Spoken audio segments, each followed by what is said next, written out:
자녀들은 혈과 육에 속했으며 그도 또한 같은 명으로 혈과 육을 함께 지으심은 죽음을 통하여 죽음의 세력을 잡은 자 곧 마귀를 멸하시며. 아멘. 우리 예수님께서는 죄가 없이 완전하신 분입니다. 우리는 허물투성이입니다.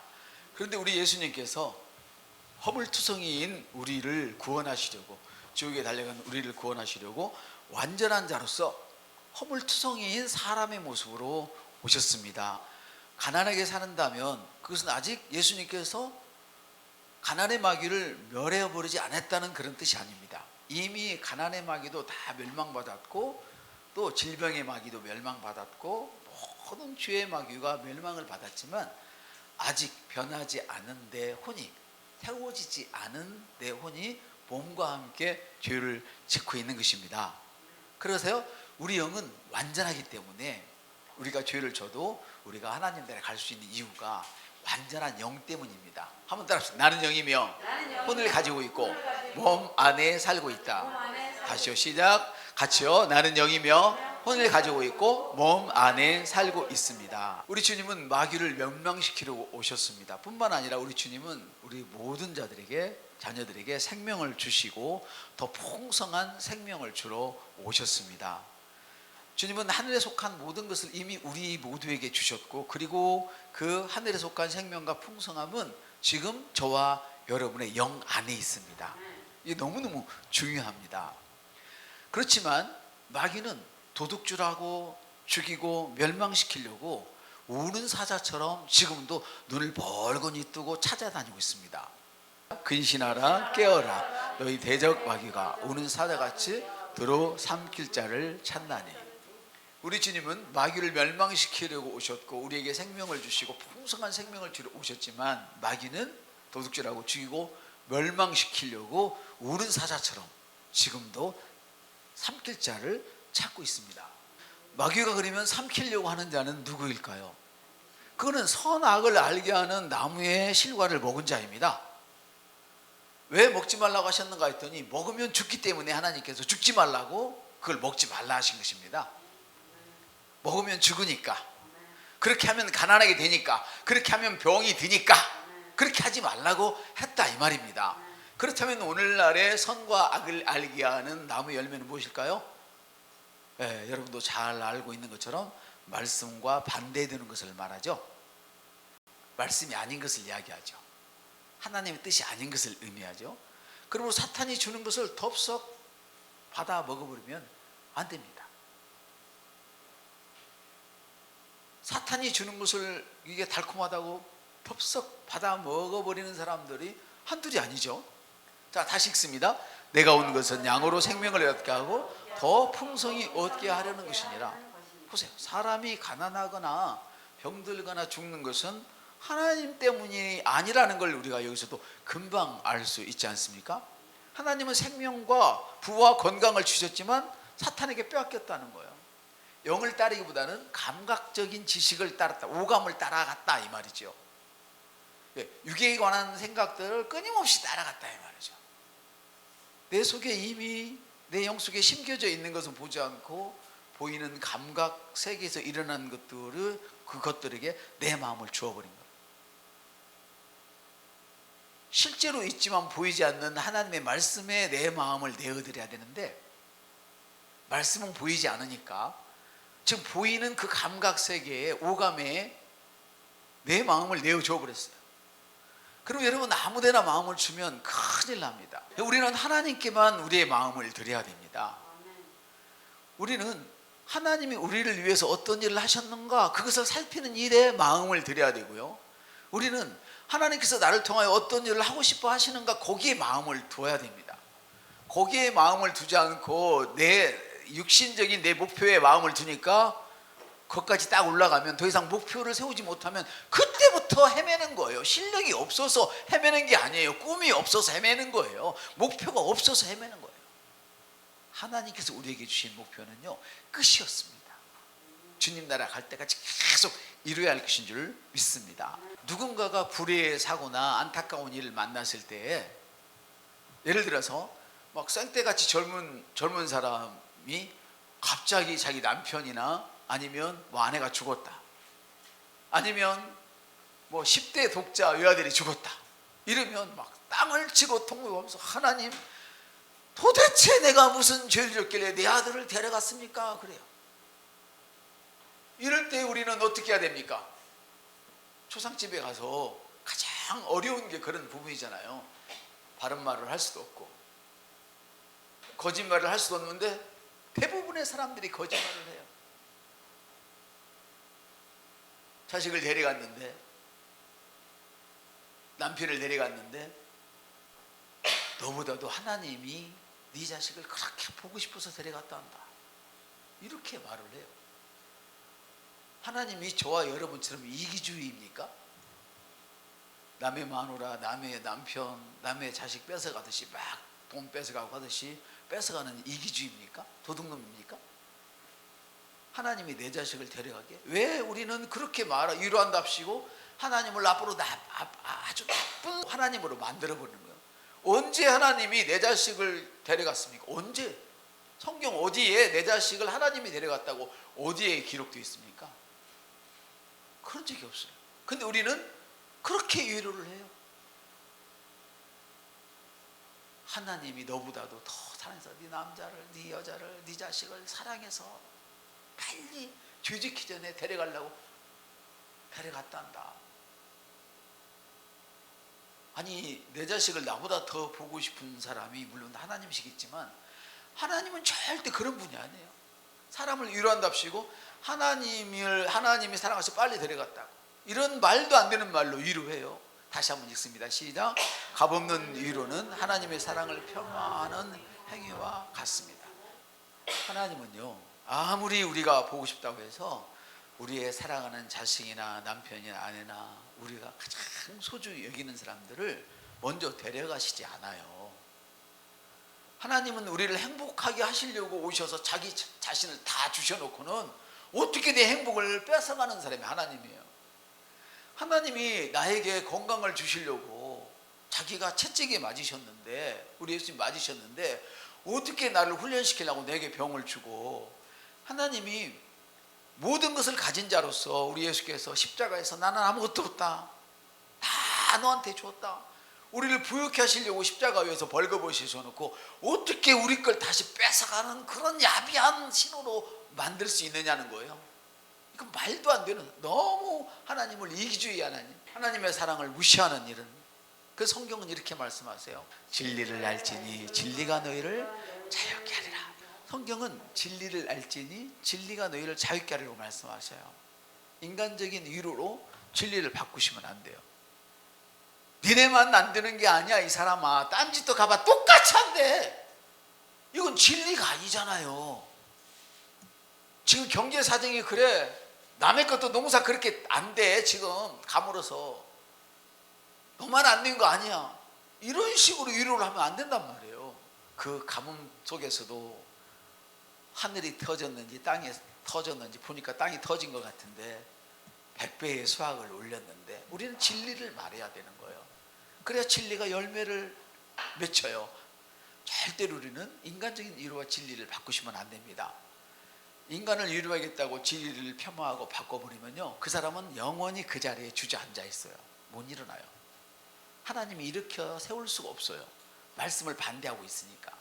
반대의 말을 듣고 그 말을 따라가기 때문에 같이 망하는 거예요. 오직 진리만이 우리 사람을 자유롭게 할 수 있어요. 진리만이. 우리가 좀 더 솔직해질 그런 상황이 왔는데요, 만일 여러분이 아무 이유 없이 어려움을 만났다고 가정을 해봅시다. 내가 열심히 살았고 열심히 주님을 섬겼고 나는 인격적으로도 내가 볼 때 하자가 없는 것 같아, 사람들이 나를 다 좋아해 많이 한다고 생각을 해요. 예를 들어서. 근데 어려움이 왔어요. 그 어려움을 곰곰이 한번 생각해 보면 그 문제에 관해서 계속 부정적으로 생각했거나 말했다는 결론에 이르러요. 성경이 거짓말이 아니라면. 우리 말은 우리의 삶을 만들어내요. 한번 따라합시다. 나의 말은 나의 삶을 만들어냅니다. 나의 생각은 나의 삶을 만들어냅니다. 여러분도 의식하지 못한 채 그 문제에 대해서 부정적으로 말했거나 염려하던 것들이요, 문제가 되어서 나타난 거예요. 자기 혼자 가만히 골방에 들어가서 생각을 해보면, 내가 지금 다 일어난 일은 내 자식의 문제든 돈의 문제든 무슨 문제든 내가 평소에 그렇게 생각했고, 생각은 무의식 중에 하나니까 여러분도 모르고 말할 수 있잖아요. 무의식 중에 말을 했건 여러분이 생각했고 말한 것이 그대로 나온 것밖에 없어요. 보세요. 하나님 말씀은 씨잖아요. 씨. 그래서 말을 하니까 열매가 생겨요. 씨가 발아해서. 말을 하면 만들어지는 것처럼 여러분의 말은 씨예요. 나의 생각은 그런 뭐냐, 씨를 만들어내는 과정이에요. 씨가 생각, 그 생각은 사실은. 그러니까 씨와 말과 생각을 따로 구분할 수가 없어요. 그 여러분의 말이 씨인데, 그 씨가 여러분의 인생에 고스란히 지금 뿌려져서 나타난 거예요. 그리고 지금 나타나지 않았으면 반드시 앞으로 나타나요. 그래서 우리가 만일 무엇인가 골똘히 생각하고 그것이 나타나는데 심중에 그것이 자리 잡게 돼요. 그래서 이것이 영적인 원리고 질서예요. 심중에 자리 잡은 것이. 그래서 성경은 이렇게 말씀하시네요. 대저 그 마음이 생각이 어떠면 그 의인도 그러하다. 내가 생각하는 그 사람이라는 거예요. 내가 누구냐? 나는 내가 생각했던 사람이야. 지금 성경은 그걸 얘기하는 거예요. 자, 하나 더 읽어볼까요? 너희 말이 내 귀에 들린 대로, 내 말이 내 귀에 들린 대로 너희에게 행하리라. 내가 말하는 것이 나의 세상에서 이루어진 거예요. 아직 안 이루어졌어요? 앞으로 반드시 이루어져요. 그러니까 이루어져서 안 될 것들은 지금 빨리 입술에서부터, 생각에서부터 바꿔야 된다는 뜻이에요. 여러분, 진정한 나는 영입니다.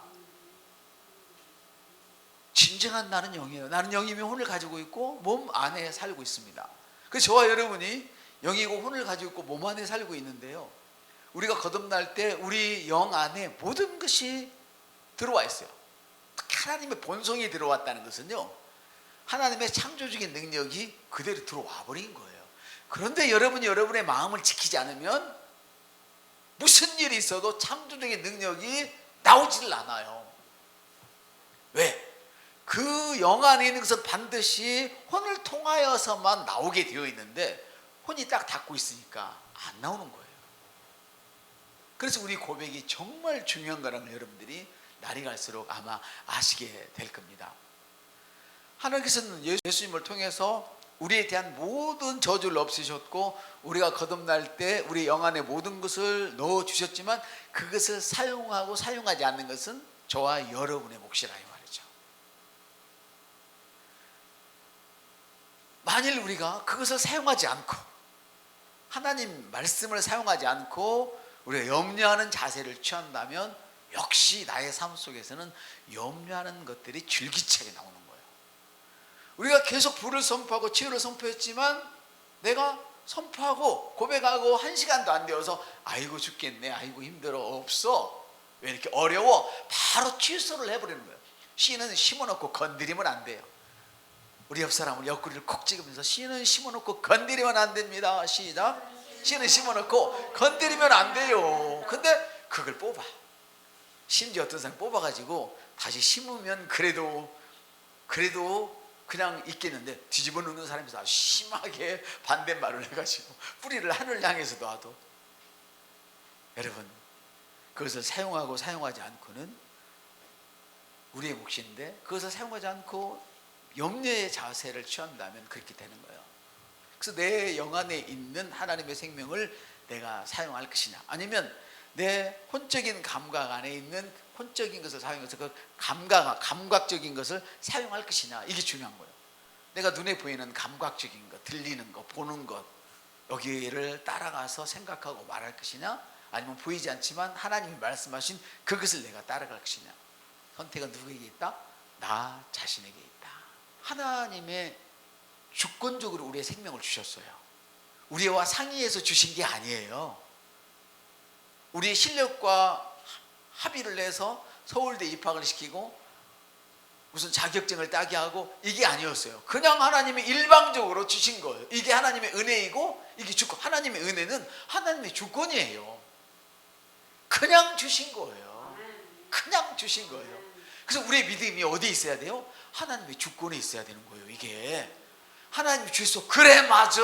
하나님이 주셨어. 해봐요. 그래 맞아. 그래, 맞아. 하나님이 주셨어. 하나님이 주셨어. 네.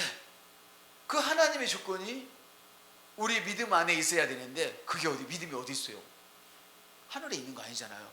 여러분의 심령의 믿음이 있잖아요. 내 믿음 안에 내 마음 안에 하나님이 이루신 일을 그대로 받아들이는 것이 최상의 축복을 만들어내는 법칙이에요. 하나님은 무조건 우리에게 주시고는 나 이거 또 누려라. 이게 하나님이 주신 것이 주권이고 누리기를 원하시는 것이 바로 값도 없이 이게 은혜잖아요. 이게 은혜이고 생명을 빼앗고 그 생명을 누리지 못하도록 하는 것은 사탄의 역할이에요. 그래서 여러분들이 하나님의 편에 설 것이냐 사탄의 편에 설 것이냐 오늘 내가 결정해야 되는 거예요. 아무리 내가 아프고 막 질환병을 떨고 돈이 막 지금 딸려가지고 난리가 나도 내 귀에 여전히 뭐를 드려야 돼요? 하나님의 주권, 하나님의 은혜를 내가 받아들여야 되는 거예요. 생명과 복은 하나님이 주권적으로 주셨고 하나님의 은혜는 그거를 무조건 네가 누리라는 것이 하나님의 은혜이고 할렐루야. 근데 우리는 그것을 누려야 되는데 사탄의 사명은 뭐냐? 우리가 누리면 그들이 살 곳이 없는 거야. 그래서 우리가 망가져야 돼. 그래서 생명을 빼앗고 복을 누리지 못하게 하는 것은 사탄이 하는 거예요. 생명과 복을 지키는 풍성한 그런 생명을 누릴 것이냐 빼앗기고 병들고 가난해져서 누추하고 을씨년스러운 모습으로 저 사람 참 불쌍하다 을씨년스럽단 말이에요. 가을에 떨어지는 낙엽처럼 불쌍하다 이런 동정받고 사는 사람이 될 것이냐 아니면 100억 1000억을 가지고 없으면 와 이 사람아 말만 해 하면서 사는 사람이 될 것이냐. 지금은 한 사람도 그런 사람이 없지만 오늘 이 순간에 여러분의 영 안에 다 받아 누리는 사람이 있는 줄로 믿습니다. 이것이 하나님이 우리에게 오늘 원하시는 거예요. 자, 성경 읽습니다. 우리 가운데 역사하시는 능력대로 우리가 구하거나 생각하는 모든 것에 더 넘치도록 하실 능하게 하시니 하나님은 구하거나 생각하는 것에 넘치도록 하시는 분이라는 거예요. 그런데 하나님이 이렇게 일을 하시는데 조건이 있어. 어떤 조건? 우리 안에서 역사하시는 능력, 우리 안에서 역사하시는 일하시는 그 권능을 말하는데 이것은 무슨 말이냐? 하나님은 저와 여러분의 믿음을 뛰어넘어서는 일하시지 않는다. 너가 믿음을 가진 만큼 일한다는 뜻이 오늘 에베소 3장 20절의 의미예요. 하나님은 무한한 능력을 가지고 계시는데 너가 어떤 믿음을 가지고 있냐에 따라서 나는 너를 존중해서 너의 믿음을 후원하겠다. 아멘. 그러므로 여러분 하나님의 주권이 우리에게 거저 주어졌으니까